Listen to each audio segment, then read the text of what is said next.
Hi వినండి all, welcome back to one more mini vlog. ఈరోజు అయితే మేళాకి వచ్చామండి. మేళా రోజు తీసిన వ్లాగ్ ఇది. మేమైతే ఈ మేళాకి రాఖీ పౌర్ణమి రోజు నైట్ 9:15 ఆ టైంకి అయితే వెళ్ళాము.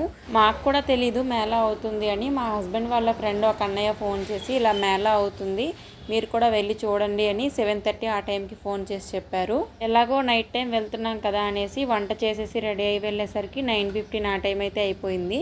వంట అయితే చేసేసాను కానీ భోజనం చేయకుండానే వెళ్ళాము. ఏమో అక్కడ ఏమైనా ఇంట్రెస్టింగ్గా ఫుడ్ ఏదైనా ఉంటే బయట తినొచ్చు. నెక్స్ట్ మేళా అంటున్నారు, జైంట్ వీల్ ఇలాంటివి ఉంటాయి కదా, అవి ఎక్కేటప్పుడు తినేసి వెళ్తే వొమిటింగ్లా అయిపోద్దేమో అనేసి ఫుడ్ వండేసాను కానీ తినకుండానే వెళ్ళాము. ఇది సాటర్డే నైట్ తీసిన వీడియో. అప్పటికి లైవ్లో ఏదైనా మాట్లాడడానికి ట్రై చేశాను, కాకపోతే ఆ గొడవలో అయితే వాయిస్ క్లారిటీగా ఏం వినిపించలేదు. అందుకోసమని నార్మల్గా ఇంటికి వచ్చిన తర్వాత అయితే వాయిస్ ఓవర్ అయితే చెప్తున్నాను. నార్మల్గా ఎక్కడైనా యాత్రలు లేకపోతే ఇలాంటి మేళాలు అయ్యేటప్పుడు వెళ్ళి చూడడానికి ఫ్రీగానే ఉంటుంది కదా, కాకపోతే ఇక్కడ మాత్రం ఎంట్రీ ఫీజు మాత్రం 100 రూపీస్. అంటే బుకింగ్ కౌంటర్ అనేసి ఒక పెద్దది పెట్టున్నారు. ఒక మనిషికి 100 రూపాయలు తీసుకుంటారనమాట లోపలికి వెళ్ళడానికే. ఏదైనా ఎక్కాలి అనుకుంటే మళ్ళీ అక్కడ టికెట్ సపరేట్గా ఉంటాయి. చూడడానికి మాత్రం 100 రూపీస్ ఫీజు అంట. నేను ఇందులోకి ఎంటర్ అవ్వకముందు అనుకున్నాను జైంట్ వీల్ ఇలాంటివే ఉంటాయి కదా, ఇవి చూడడానికి కూడా 100 రూపీస్ ఫీజు ఏంటి అనుకున్నాను. ఎంటర్ అయిన తర్వాత తెలిసింది ఇక్కడ వండర్ ప్లేసెస్ అన్నీ ఒక స్టాచ్యూస్లా పెట్టున్నారు. ఐఫిల్ టవర్, బుర్జ్ ఖలీఫా ఇలాంటివి అయితే పెట్టారనమాట ఫొటోస్ తీసుకోవడానికి. అలాగా లాస్ట్ ఇయర్ నవరాత్రి వ్లాగ్లో చెప్పాను, ఈ గ్రౌండ్లోనే సేమ్ కేపీటీ గ్రౌండ్ అంటారు ఈ గ్రౌండ్ని. అప్పుడు కూడా సేమ్ ఇలాగే డెకరేట్ చేశారు. ఈ డెకరేషన్ కాదు, సమ్ ఏదో వేరేది. కాకపోతే అప్పుడు కూడా మేము చూడాలి అనుకున్నాము. అప్పుడు టికెట్స్ కొనడానికి డబ్బులు తీసుకెళ్ళలేదు. ఫోన్పే అవుతుందా అంటే అవ్వదు అని చెప్పారు. అందుకోసమని వెనక్కి వచ్చేసాము. కానీ ఈసారి వెళ్ళి చూసాము. ఈసారి మాత్రం హైలైట్గా చేశారు డెకరేషన్. అసలు ఫొటోస్కి అయితే ఎక్సలెంట్. ఈ గ్రౌండ్లో ఎప్పుడు మేళ అవుతుంది ఎప్పుడు అవ్వదు అనేసి అంత క్లారిటీగా చెప్పలేము, ఎందుకంటే 365 రోజులు ఇందులో జైంట్ వీలు, టోరాటోరనో, బ్రేక్ డ్యాన్స్తో ఏదో ఒకటి ఉంటూనే ఉంటాయి. మన సైడ్ అయితే యాత్ర జరుగుతుంది అంటే అక్కడికి ఒక 2-3 రోజుల ముందు అవన్నీ తీసుకొచ్చి ఫిట్ చేసి మళ్ళీ యాత్ర అయిపోయినాక ఒక 2-3 రోజుల్లో అవన్నీ ఎక్కడక్కడవి పాటలన్నీ పీకేసి పట్టుకెళ్ళిపోతారు. అంటే అవి బిగించేటప్పుడు ఓకే ఇక్కడ యాత్ర అవుతుందని తెలుస్తుంది. ఈ గ్రౌండ్లో అలా కాదు, నేను వచ్చినప్పటి నుంచి చూస్తున్నాను. ఇందులో జైంట్ వీల్ అయినా సరే కంపల్సరీగా ఉంటూనే ఉంటుంది. అందుకోసమే ఎప్పుడు మేళ అవుతుంది ఎప్పుడు అవ్వదు అనేది అస్సలు తెలియదు. ఎవరో ఫోన్ చేసి చెప్తే ఓకే అవుతుంది అంటే వెళ్తాము, లేకపోతే లేదు. అక్కడెక్కడో ప్యారిస్లో ఉన్న ఐఫిల్ టవర్ దగ్గర ఫోటో ఎప్పుడు తీసుకుంటామో తెలియదు, కానీ ఇక్కడ ఈ ప్యానెల్స్ దగ్గర మాత్రం చక్కగా ఫొటోస్ తీసుకొని మొత్తం సీనరీని అయితే బాగా ఎంజాయ్ చేస్తాము. ఎన్నెన్ని వింత వింత బిల్డింగ్స్ని ఎంత బాగా చేశారో అసలు. ఇవన్నీ నార్మల్గా ఆర్టిఫిషియల్గా పెట్టినవే, కాకపోతే మనం అంత దూరం వెళ్ళి చూడలేం కదా, ఎక్కడైనా కొంచెం సంతోషపడవచ్చు. ఇదంతా చూస్తుంటే నాకైతే వేరే ప్రపంచంలోకి వచ్చేసినట్టుంది. చాలా అంటే చాలా బాగుంది. చూడడానికి 2 కళ్ళు సరిపోవట్లేదు.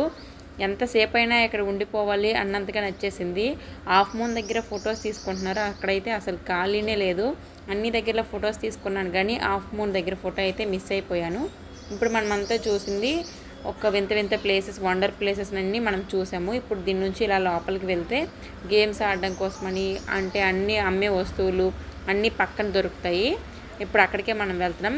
ఇంకా దారిలో కూడా పోస్టర్స్, ద రెస్టారెంట్స్ ఇలాగా రకరకాల పోస్టర్స్ అయితే అంటించారు. ఐఫిల్ టవర్ పక్కన ఉండే ప్లేస్లో ఒక అతనేమో రింగ్ లైట్ ఉంటుంది కదా, అది రౌండ్గా తిరుగుతూ ఉంటుంది.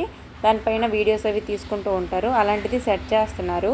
కాకపోతే మేము వెళ్ళేసరికి అది ఇంకా రెడీ అవ్వలేదు, అప్పటికి ఇంకా రెడీ చేస్తూ ఉన్నారు. అక్కడ నుంచి ఇలాగా నడుచుకుంటూ పక్కకు వచ్చి చూస్తే ఫారిన్లోకి వచ్చేసామా అన్నట్టు అనిపించింది.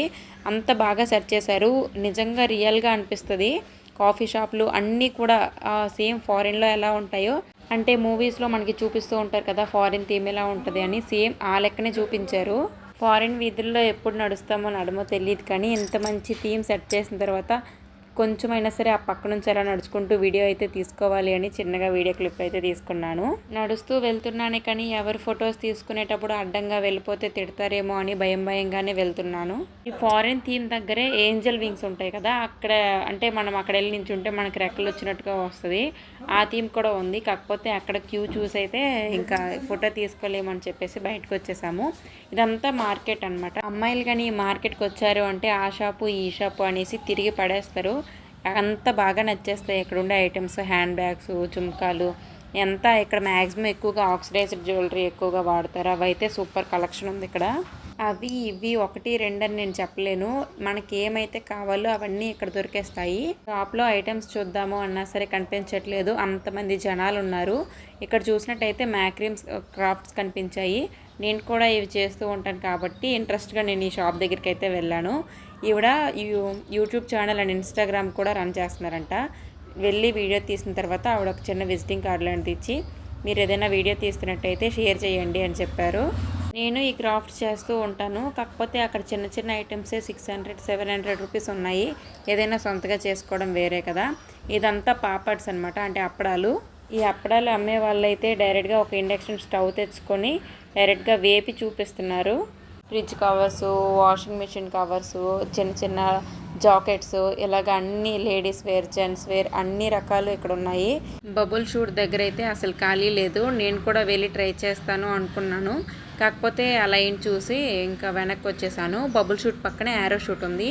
ఇదైతే మెస్మరైజింగ్ షాపు. నాకు ఇక్కడ నచ్చిన షాపుల కల్లా ఇది బాగా నచ్చింది. హోమ్ డెకర్కి బాగా యూజ్ అవుతుంది. నాకు ఇవి నచ్చాయి, కానీ కొన్ని నేను మాత్రం ఏం చేసుకుంటాను అని చెప్పేసి ఏం కొనలేదు. జస్ట్ చూసి వీడియో తీసుకొని వచ్చేసాను. గ్లాసులు దొంతు పెట్టి 3 ఛాన్సుల్లో బాల్తో ఆ గ్లాసుల్ని పడగొడితే గిఫ్ట్స్ ఏమైనా ఇస్తారు కదా, ఆ గేమ్ చూడడానికి అయితే వచ్చాను. ఇక్కడ నాకు బాగా ఇంట్రెస్ట్ అనిపించింది ఏంటి అంటే, చిన్న చిన్న బాల్ ఇస్తారనుకున్నాను, వీళ్ళు లేక ఫుట్బాలే ఇచ్చారు. ఇంతటి మేళకు వచ్చి ఏ ఒక్క గేమ్ కూడా ఆడకపోతే ఏం బాగుంటుంది అని చెప్పేసి రింగుల గేమ్ దగ్గర ఆగాను. కాకపోతే ఆ రింగ్ ఎక్కడేస్తే అక్కడెక్కడికో ఎగిరిపోతుంది.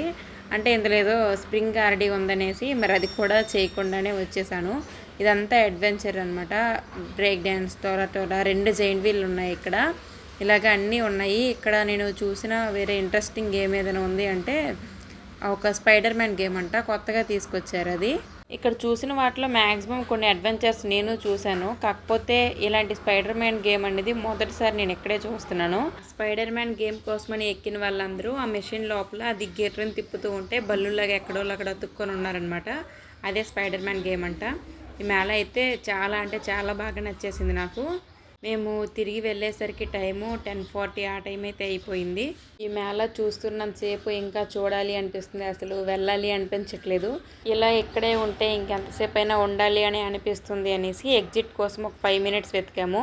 లోపల ఉన్నంతసేపు అసలు కాలు నొప్పులే తెలియలేదు, కానీ బయటకు వచ్చినాక అయిపోయి కాలు మామూలుగా నొప్పి పెట్టలేదు. ఇదండి ఇవాల్టి లాంగ్ వీడియో. మీ అందరికీ నచ్చినట్టుగైతే please like and subscribe. Bye bye.